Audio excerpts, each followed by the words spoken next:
healthcare. These organizations will be the ones that determine those entities. And I think the moment the government sticks its hand in there, that's going to be a problem. Because when the government tells you that you can't do this, you're gonna think twice about whether you want that kind of program.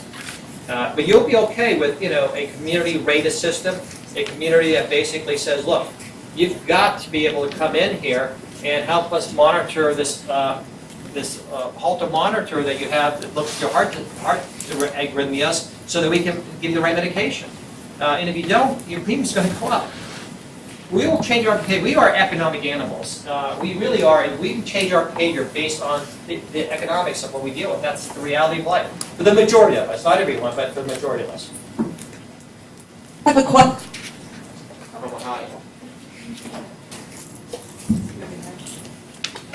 Yes? Oh, okay. Dr. Washington, how are you? And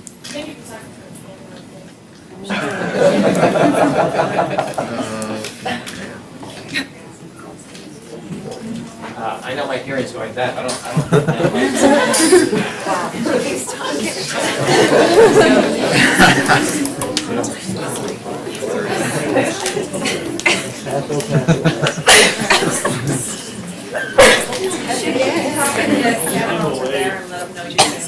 We can't hear you, unfortunately. We did not hear the statement that was made. I agree with it. But we still can't hear you, unfortunately. Nope, not yet. well, now you can hear me, right? Yeah. Okay.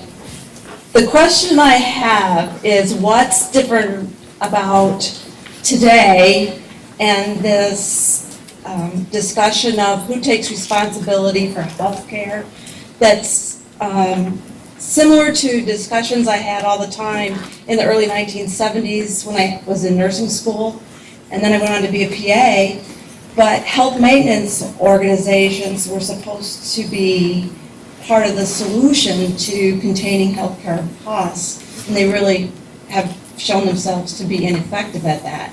But what's different about not the political climate, but the monetary way healthcare is going to actually be different than 30, 40 years ago?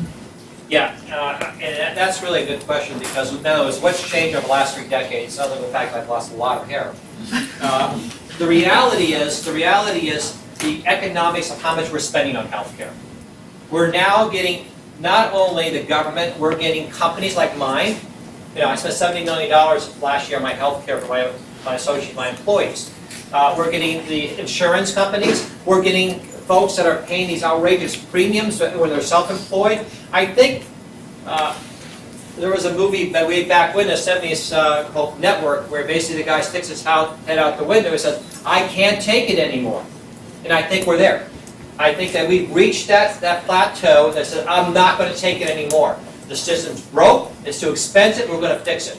And I think it's could have occurred 10 years ago, 15 years ago, I don't know when, but we're at that pinnacle of everyone in this room. In this last week, I'll guarantee you, has talked about healthcare costs, has talked about issue of access. And this is happening across dinner tables, it's happening across business meetings, it's happening across America. And it's a movement. It's a movement that's not going to stop until something's done. I don't think there's been an epiphany. I don't think there's been somebody from up high has come down and said, now is the time. I think that we just now crossed that curve that everyone says enough is enough. And I lost you again. I lost you. Microphone, can you hear this? Yeah. Yes. That helps because I wondered if it's more of a social movement, and using the analogy of the Network movie, it does. It seems as if there's a generation now of the baby boomers who are saying, no, enough is enough. I'm having some difficulty hearing you again. I think the analogy of the Network movie, and you have a whole generation now of people who are more than willing to take responsibility for their own health care and are going to buy more into the or to HMO, but Yeah, I think where you're getting at is, back in the 70s, there was a big movement towards health maintenance organizations. And that was really, it was not true. It was not about maintaining health. Really what it was about was somehow putting restrictions on access to care. And really had very little to do with health maintenance. Well, unfortunately, HMOs got a really bad rap back then, back in the 70s. It was kind of like socialized medicine. I think the HMOs of today, the health maintenance organizations today, have kind of changed their name now to managed care organizations, so that helps a little bit. But I think they have a much better approach towards how best to help you and me manage our care. Before, it's about them managing their care. HMOs try to manage our care.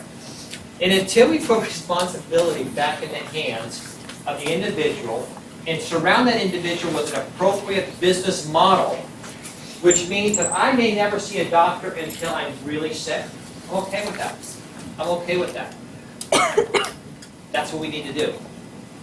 I may see a nurse practitioner or an audiologist, an occupational therapist. I may never see that doctor. But right now, I can go and see that doctor, no problem at all. That's wrong. We have to change that system. And that's what I think managed care organizations can help us do. Not limit care, but to give me information so I can help manage my care combined with the right environment. You know, I talked about the right place, the right provider, and the right cost. That's what we're talking about here. We're there. We are. Other questions? How am I doing on time?